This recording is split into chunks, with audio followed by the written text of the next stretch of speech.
여러분, 지금 이 순간에도 한국의 60대, 70대 중 절반 이상이 조용히 무너지고 있습니다.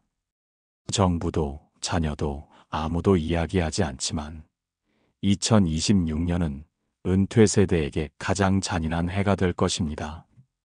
물가는 오르고 병원비는 늘어나는데 연금은 그대로입니다. 더 무서운 건 당신이 평생 모은 그 집마저 흔들릴 수 있다는 사실입니다.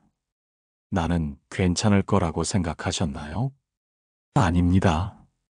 이번에는 예외가 없습니다. 하지만 지금 이 영상을 끝까지 보신다면 당신만은 살아남을 수 있습니다. 지난달 한 경제연구소에서 발표한 자료가 조용히 언론을 통해 흘러나왔습니다.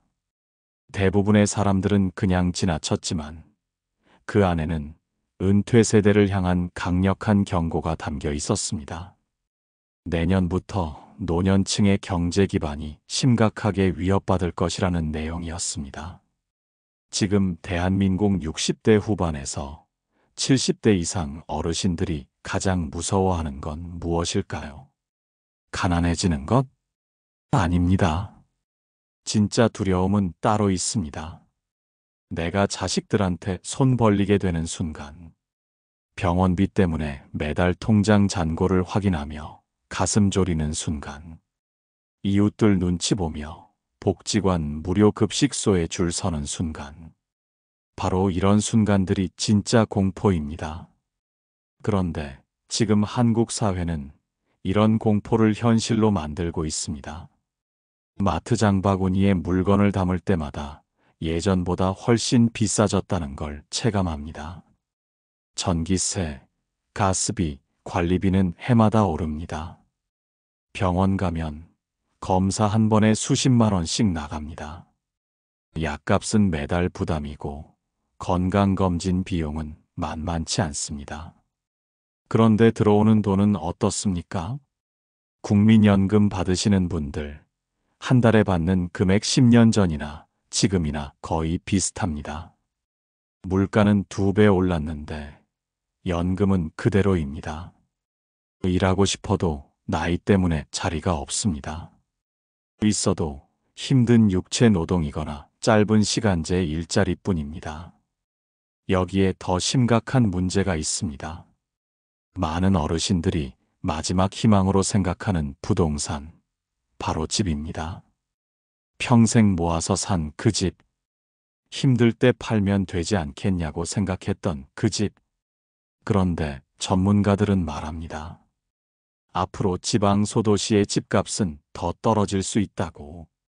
팔고 싶어도 사는 사람이 없을 수 있다고. 결국 무엇이 남습니까?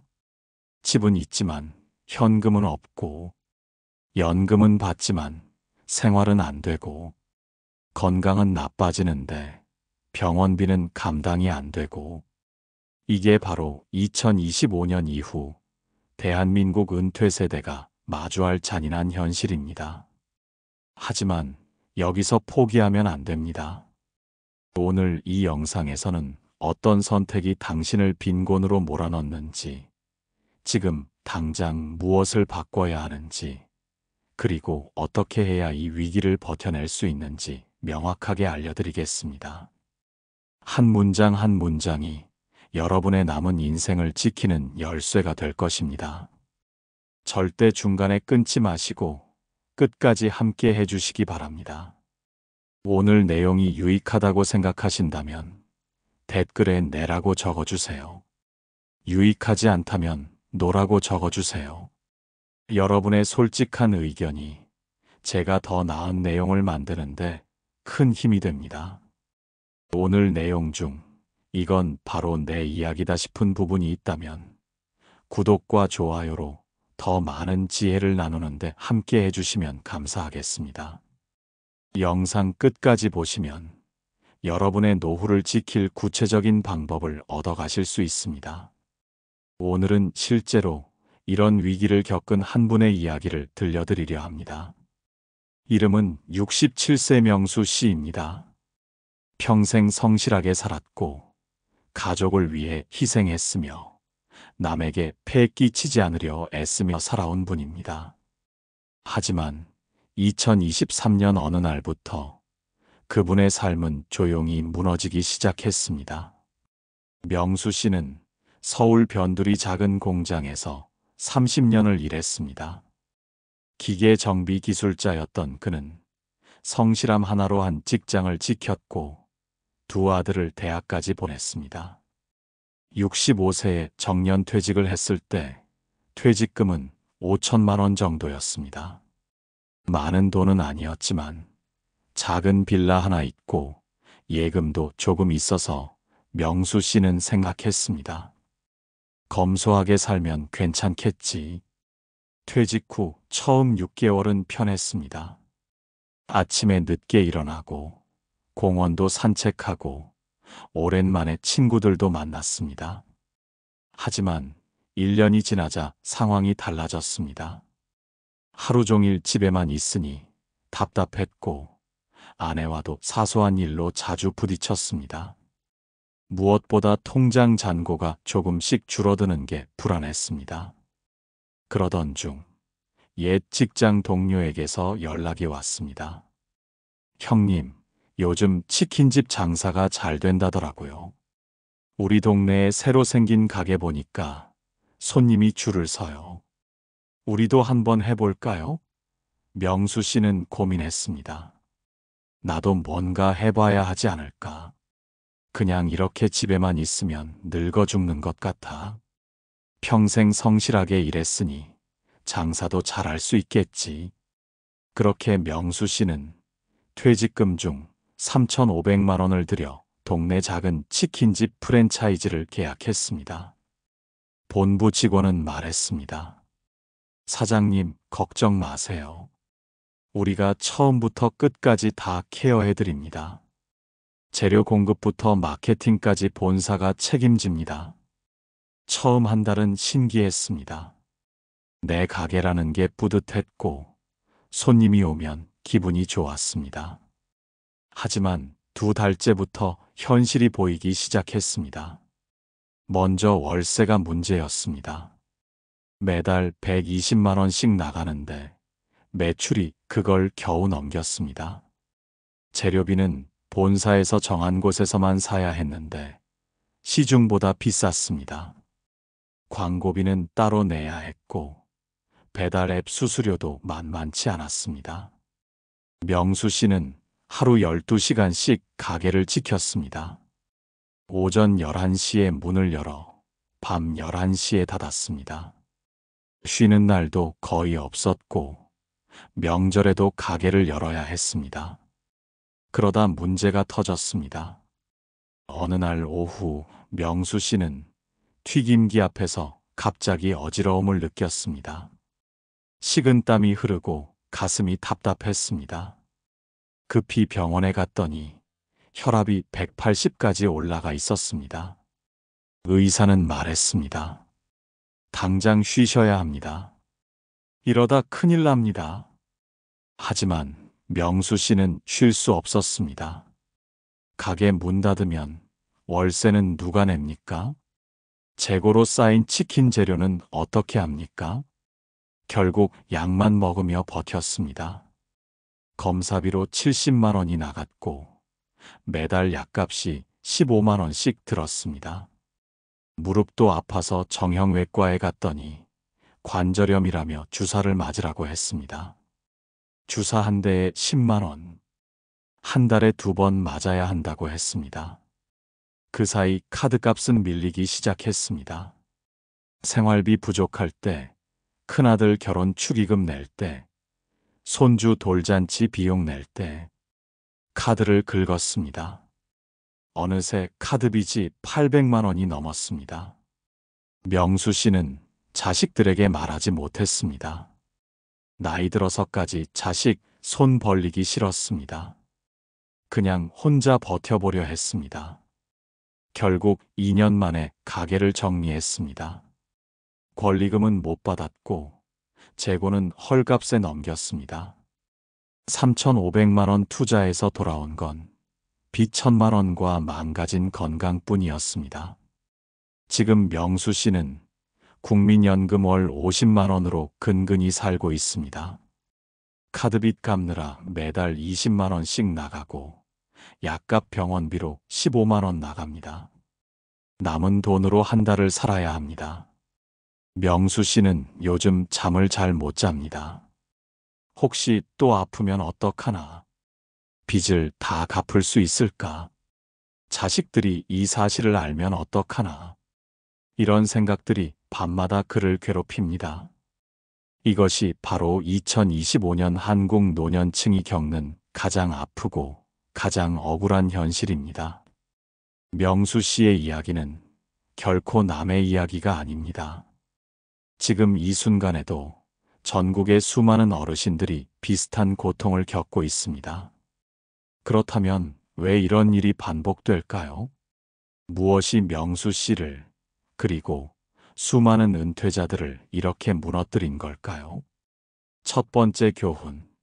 노년의 빚은 젊을 때의 빚과 완전히 다릅니다. 젊을 때는 빚을 져도 다시 벌면 됩니다. 월급이 들어오고 시간이 있고 기회가 있습니다. 하지만 노년의 빚은 다릅니다.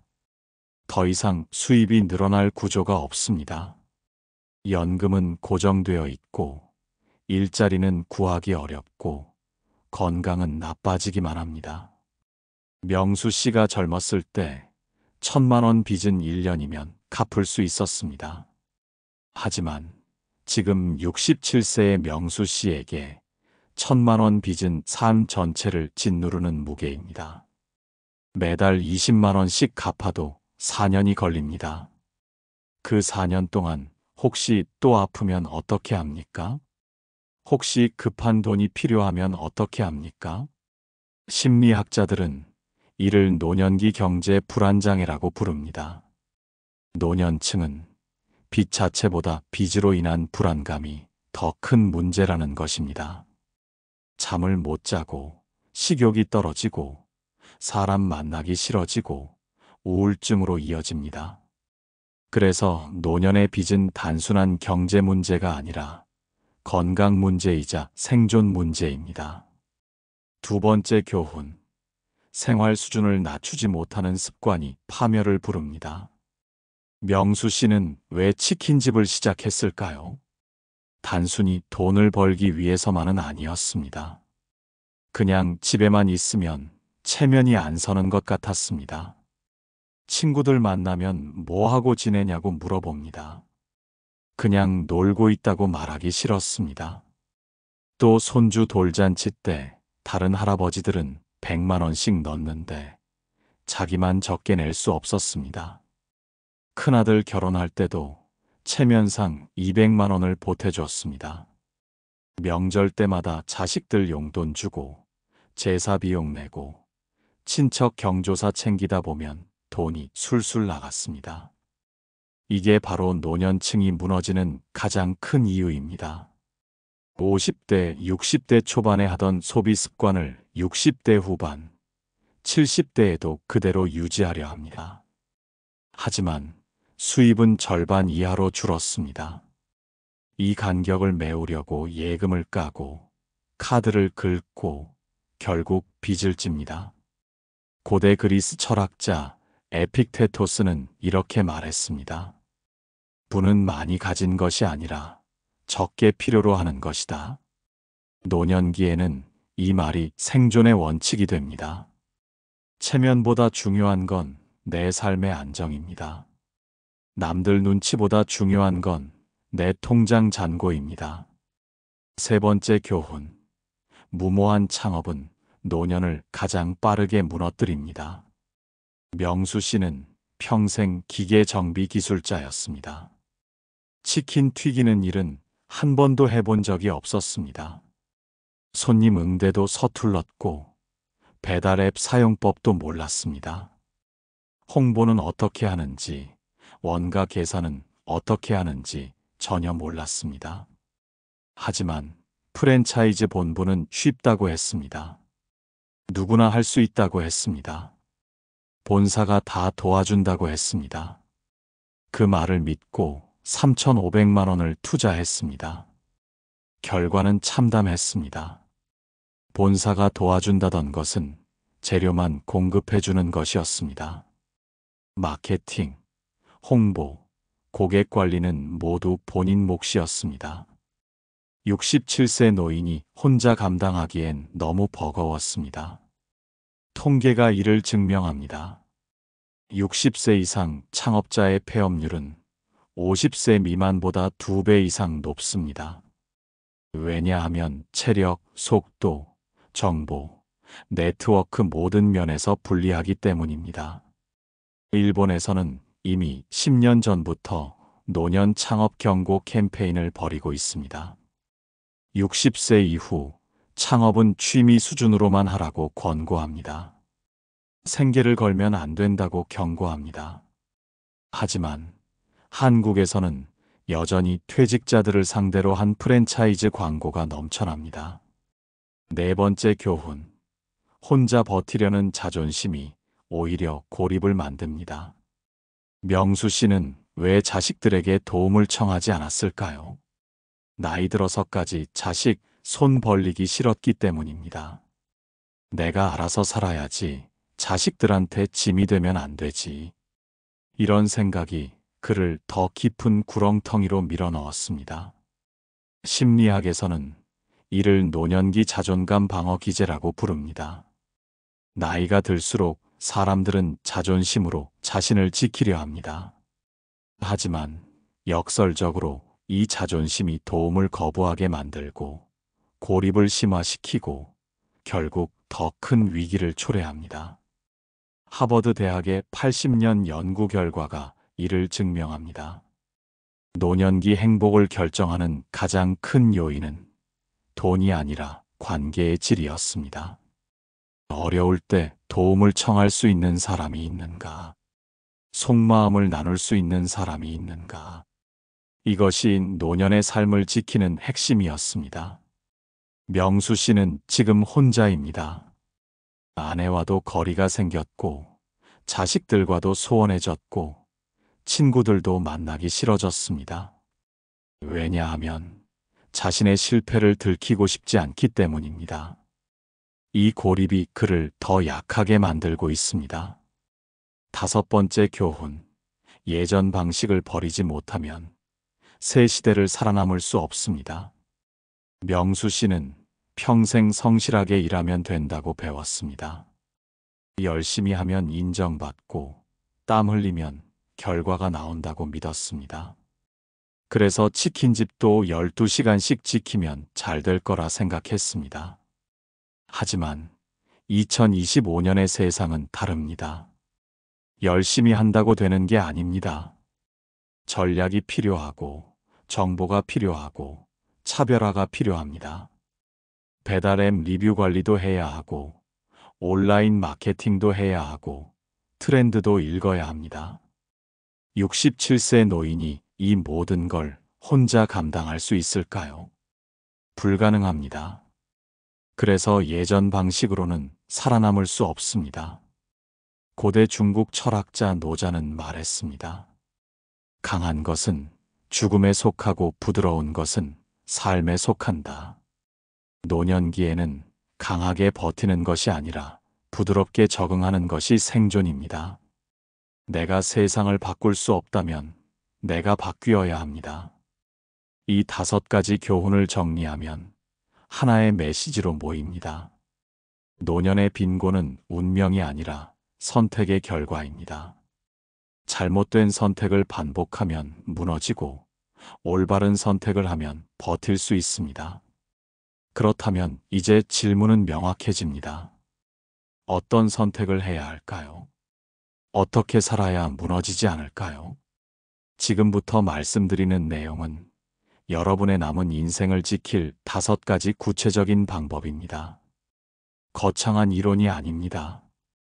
어려운 경제 용어도 아닙니다. 지금 당장 오늘부터 실천할 수 있는 현실적인 방법들입니다. 첫 번째 방법. 무조건 부채 제로를 목표로 하세요. 노년에 빚이 있다는 건 시한폭탄을 안고 사는 것과 같습니다. 언제 터질지 모르는 폭탄입니다. 지금은 괜찮아 보여도 갑자기 아프거나 급한 일이 생기면 순식간에 삶이 무너집니다. 구체적으로 어떻게 해야 할까요? 먼저 지금 가지고 있는 모든 빚을 종이에 적어보세요. 카드빚, 마이너스 통장, 친척에게 빌린 돈, 모든 것을 빠짐없이 적으세요. 그리고 금액 순서대로 정리하세요. 다음으로 매달 갚을 수 있는 금액을 정하세요. 무리하게 많이 잡지 마세요.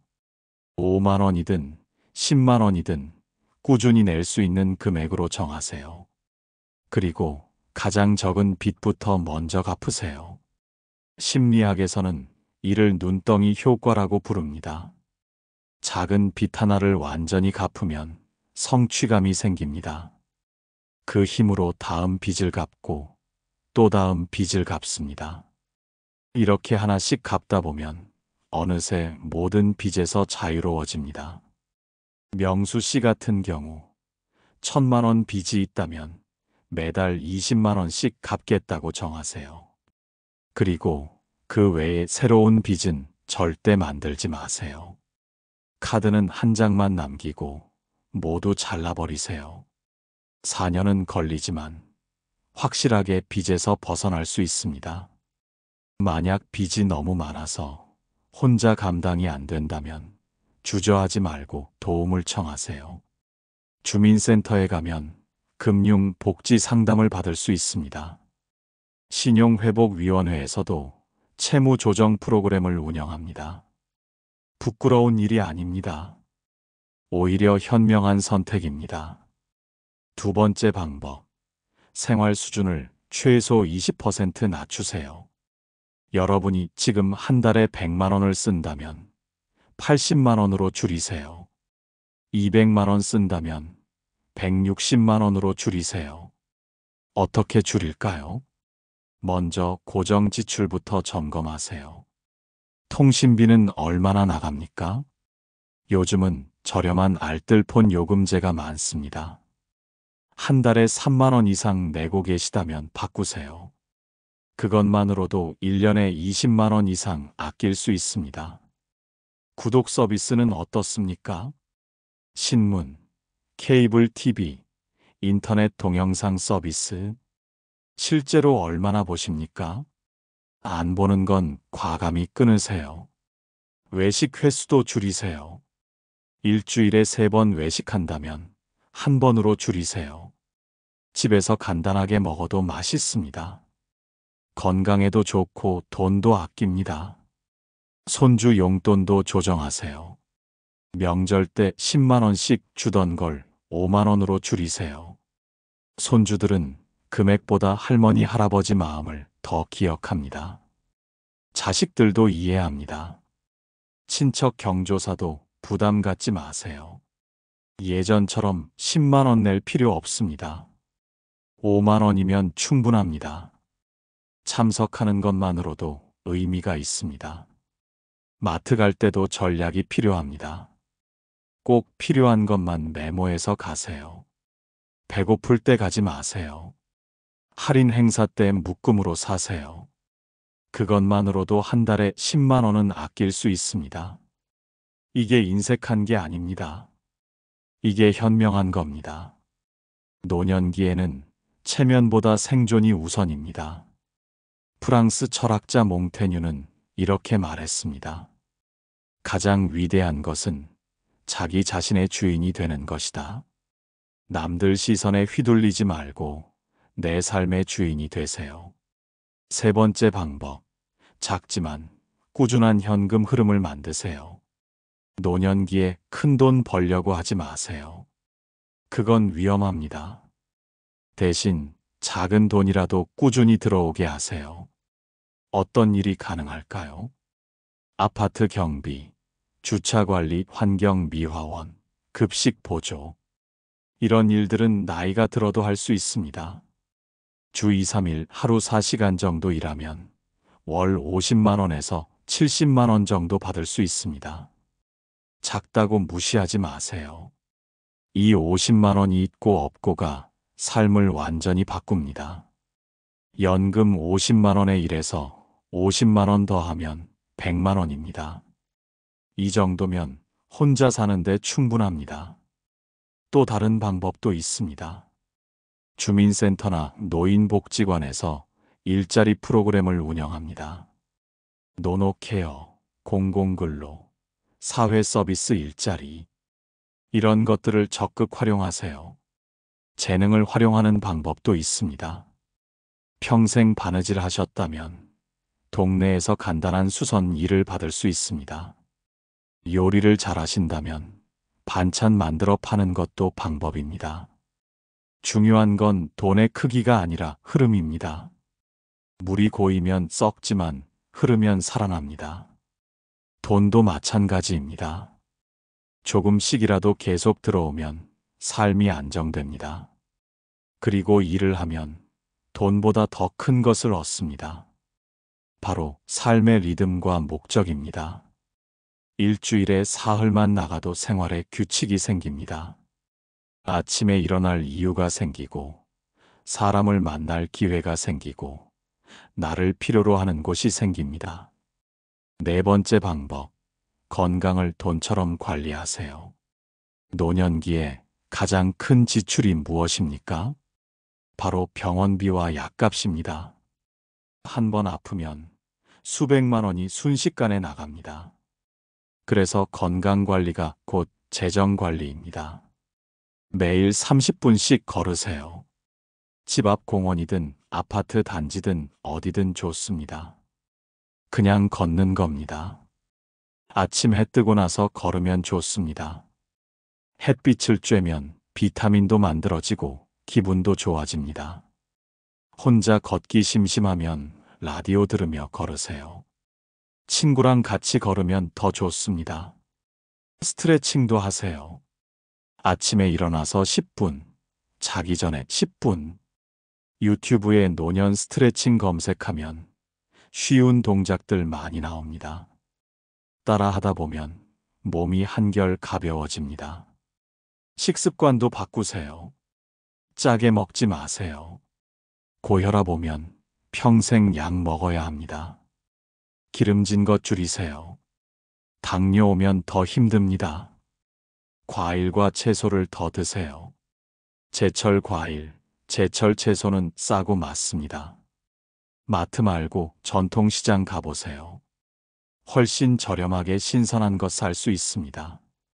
물 많이 드세요. 하루 8잔. 물값 안 드는데 건강에는 최고입니다. 정기 검진도 꼭 받으세요. 국가에서 지원하는 무료 검진 있습니다. 2년에 한 번씩 받을 수 있습니다. 조기에 발견하면 치료비도 적게 들고 완치율도 높습니다. 미국 하버드 의대 연구 결과가 있습니다. 매일 30분 걷는 사람은 안 걷는 사람보다 의료비가 1년에 평균 200만 원 적게 나온다고 합니다. 걷기가 돈을 버는 겁니다. 다섯 번째 방법. 혼자 버티지 말고 연결되세요. 명수 씨의 가장 큰 실수가 무엇이었습니까? 혼자 모든 걸 해결하려 한 겁니다. 자식들한테도 말 안 하고, 친구들한테도 숨기고, 그렇게 고립되었습니다. 절대 그러지 마세요. 어려울 때 도움을 청하는 건 약함이 아닙니다. 오히려 용기입니다. 주민센터에 가보세요. 노인복지관에 나가보세요. 거기 가면 비슷한 처지의 사람들이 많습니다. 서로 정보도 나누고 위로도 받고 때로는 일자리 정보도 얻을 수 있습니다. 무료 프로그램도 많습니다. 노래 교실, 댄스 교실, 서예, 그림. 배우면서 자연스럽게 친구도 사귀입니다. 친구가 생기면 삶이 즐거워집니다. 교회, 성당, 절 어디든 좋습니다. 종교 모임에 나가보세요. 거기서 만나는 사람들이 어려울 때 큰 힘이 됩니다. 동네 경로당도 좋습니다. 아침에 나가서 사람들이랑 이야기 나누고 점심 같이 먹고 오후에 화투도 치고 이게 시간 낭비가 아닙니다. 이게 건강관리입니다. 자식들과도 연락하세요. 매일 전화할 필요는 없습니다. 일주일에 한 번, 안부 전화 한 통이면 됩니다. 손주 사진 보내달라고 하세요. 그것만으로도 하루가 행복해집니다. 어려운 일 있으면 자식들한테 말하세요. 도와달라는 게 아닙니다. 그냥 들어달라는 겁니다. 속마음 나누는 것만으로도 마음이 한결 가벼워집니다. 심리학자 에릭 에릭슨은 노년기의 발달 과제를 통합이라고 했습니다. 자신의 삶을 받아들이고 다른 사람들과 연결되고 사회의 일원으로 남는 것. 이것이 노년기를 건강하게 보내는 핵심입니다. 고립은 노년을 빠르게 무너뜨립니다. 연결은 노년을 천천히 살려냅니다. 이 5가지 방법을 실천하면 여러분의 노후는 확실히 달라집니다. 부채 제로, 생활비 20% 감축, 작은 현금 흐름 만들기, 건강관리, 그리고 관계 맺기. 이게 전부입니다. 거창하지 않습니다. 어렵지도 않습니다. 오늘부터 하나씩 시작하면 됩니다. 고대 로마 철학자 세네카는 이렇게 말했습니다. 인생은 길지 않다. 우리가 그것을 낭비할 뿐이다. 남은 인생을 잘못된 선택으로 낭비하지 마세요. 지금부터라도 바꾸면 됩니다. 여러분은 지금 절대로 늦지 않았습니다. 70세든 80세든 상관없습니다. 오늘이 남은 인생의 첫날입니다. 지금 이 순간을 기준으로 삶을 다시 정리하세요. 빚부터 정리하고, 지출을 줄이고, 작은 일이라도 시작하고, 건강을 챙기고, 사람들과 연결되세요. 노년은 끝이 아닙니다. 노년은 이제부터가 진짜 내 삶의 시간입니다. 누구의 기대도 필요 없고, 누구의 평가도 중요하지 않습니다. 지금부터는 나를 위해, 나의 건강을 위해, 나의 평온함을 위해 살아가는 시간입니다. 오늘 말씀드린 5가지 방법 중에서 여러분이 실천하실 것이 몇 번인지 댓글로 알려주세요. 1번부터 5번까지 숫자로만 적어주셔도 좋습니다. 여러분의 작은 참여가 저에게 큰 힘이 되고 더 좋은 내용을 만드는 원동력이 됩니다. 당신의 내일이 오늘보다 더 단단하고 더 평온하기를 진심으로 바랍니다. 여기까지 함께 해주셔서 진심으로 감사합니다.